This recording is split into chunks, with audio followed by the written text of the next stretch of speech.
Let's take a look at the final evidence project. On the second page, the evidence project 1, the model molecule.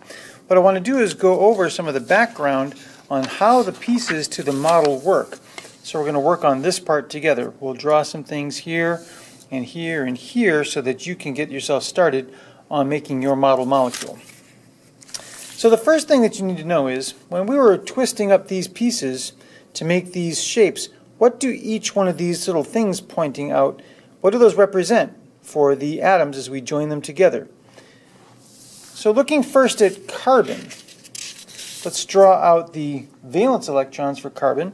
Carbon has 6 electrons, and if we counted out their electrons into their orbitals, 1, 2, and then the next 4 electrons are going to go into these orbitals. Now you would expect there to be 2 electrons here and 2 in the 2p energy level. However, experimental evidence shows that what happens in carbon is that these electron orbitals all kind of hybridize, forming 2 sp electron orbitals. It's 4 orbitals, all at the same energy level. So I'm going to put 1 electron into each of these 4 orbitals. These are the valence electrons. They're in the biggest orbital, the 2nd energy level. So when we draw the dots to represent those valence electrons, I would draw 4 dots. We did this in class. So what do those dots represent? What that means is that for an atom of carbon, you can have as many as 4 chemical bonds. So that's what those prongs represent. Each one of these prongs is a place where there's 1 electron, and that electron can be shared with another atom to form a covalent bond, or sharing valence electrons in a bond. We'll use these lines when we draw out the diagrams, and what they represent is where we can use the straws to join together different atoms. So carbon, and then next let's look at nitrogen. Nitrogen has 7 valence electrons, so I'll put those into their orbitals, 1, 2, 3, 4, 5, 6, 7. And the valence electrons are the ones that are in the biggest energy level orbitals, the 2nd energy level. There are 5 valence electrons. 1 set of paired electrons, and then 3 unpaired electrons. It's these unpaired electrons that can make chemical bonds with other atoms. So nitrogen can make 3 chemical bonds. If I draw nitrogen, these lines represent the 3 chemical bonds that nitrogen can form, and then there's a pair of electrons that doesn't join together with other atoms. So there are 3 bonds possible with nitrogen. The next one we'll look at is oxygen. Oxygen has 8 electrons, so if I wrote out its electron configuration and put the electrons into orbitals, the first 2, then 3 and 4, 5, 6, 7, 8. The valence electrons are the ones in the biggest energy level, so the 2nd energy level, there are 6 valence electrons. There are 4 electrons that are paired, so 2 pairs of electrons, and then 2 unpaired electrons. It's the unpaired electrons that can make chemical bonds with other atoms. So when we look at oxygen, we'll have 2 bonds that oxygen can make, and then 2 sets of paired electrons that do not form chemical bonds. So oxygen can make 2 bonds. And then finally, hydrogen. Hydrogen has just 1 electron. And so when we draw its electron configuration and identify its valence electron orbital, there's only 1 orbital, there's only 1 electron. Hydrogen can only make 1 bond. So when we were making the pieces, the little prongs sticking out, when we did that with hydrogen, the hydrogen only has 1 prong sticking out for 1 chemical bond. That's how this piece works. The other pieces have more prongs sticking out. Let's say I was using this one to represent nitrogen. Well, then I could use 3 of these to make chemical bonds, and then 1 of them wouldn't form any chemical bond because nitrogen only makes 3 bonds. And then 4 bonds for carbon, I can use all 4 to make bonds for carbon. And if I were using, let's say I was using red to represent oxygen, then 2 of these would form bonds, and then the other 2 would not. So what does that look like? Let's take a look at the next example, methanol. I'm going to draw methanol out first as a dot diagram like we've done in class, and then I'll show you how to do that using line diagrams like you'll see online. So methanol has a carbon, and it's bonded to 3 hydrogen atoms, and an oxygen atom bonded to another hydrogen atom. So when we look at the way that these are arranged, we start with the carbon atom, and it has 4 valence electrons.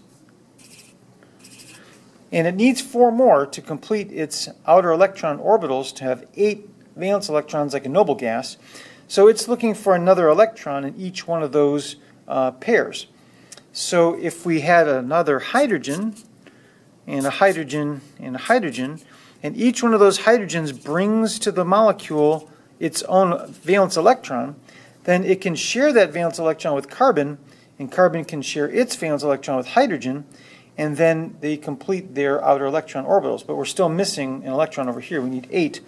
So oxygen, which has 6 valence electrons, can give 1 to the molecule. Here's 1, 2, 3, 4, 5, 6.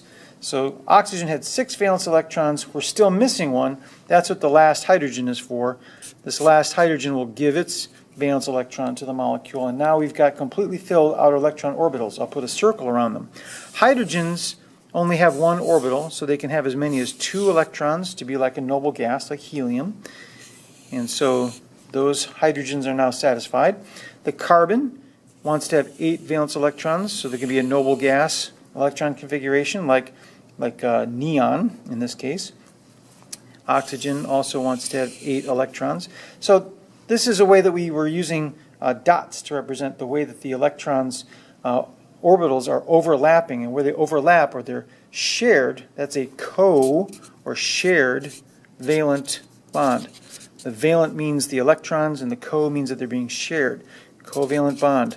Now there's another way that we can represent that, and that's by using lines. So I can draw a carbon and hydrogen and hydrogen and oxygen, hydrogen, hydrogen. I'm going to put in those electrons that aren't bonded to anything. The same thing right here, this overlapping electron orbital, that means the same thing as this line. What the lines represent is where we're going to join together atoms to form chemical bonds. Let's say that that carbon right there was this, and I had a hydrogen here, and I want to join those two together, so I'm going to use a straw. And so what the straw is doing is sharing the 1 electron from this carbon and this 1 electron from that hydrogen. And I could continue to do that with the other bonds. This carbon is going to join with a hydrogen, and then this hydrogen right here is going to bond. So the straw is linking together the valence electrons of carbon and hydrogen, and then I've got 1 more that's waiting to bond. So I'll link that up to an oxygen, and then the oxygen has a bond, and so I'll link that up to my last hydrogen.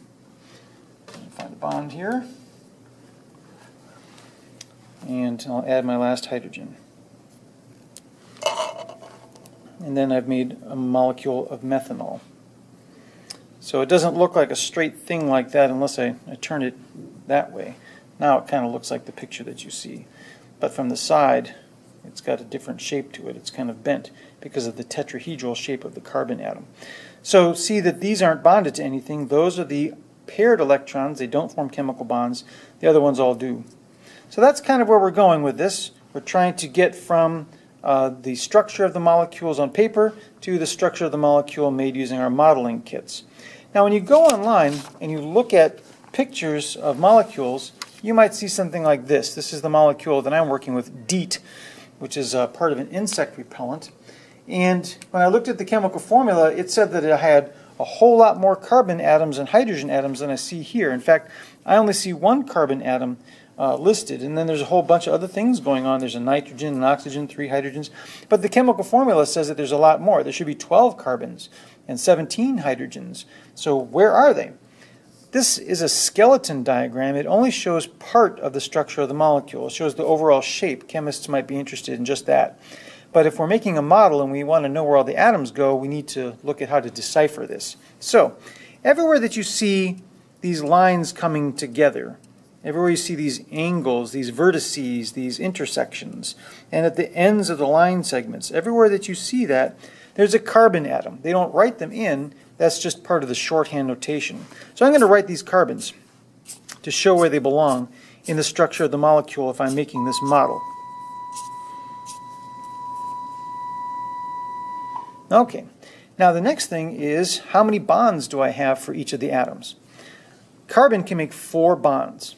This carbon here has 1, 2, 3, 4 bonds. So that's good. This carbon has 1, 2, 3 bonds. Uh-oh, there's a third bond, fourth bond that's missing. That means that there's a hydrogen here that they didn't draw, and that's just part of the shorthand notation. This carbon also only shows 3 bonds. That means that there's a hydrogen that they didn't draw, and this one as well, and this one as well. So anytime you're looking at how many bonds there should be 4 for the carbon. If there's a bond missing, then you have to add hydrogen to fill in that missing space. Okay, let's go over here to this carbon. Carbon here has 1, 2, 3, 4 bonds, so that's good. Oxygen can only make 2 bonds, so it's good. It has 2 pairs of electrons that aren't bonded to anything, so I'm going to add those in too. And this nitrogen can only make 3 bonds, so 1, 2, 3, it's good. It has a pair of electrons that aren't bonded to anything, so I'll add that in.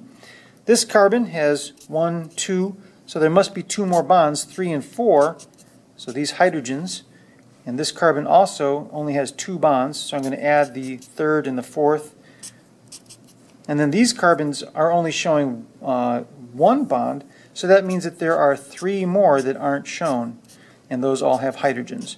So the convention is to do a shorthand notation that eliminates some of the clutter, making it easier to visualize the structure of the atom, of the molecule and its atoms.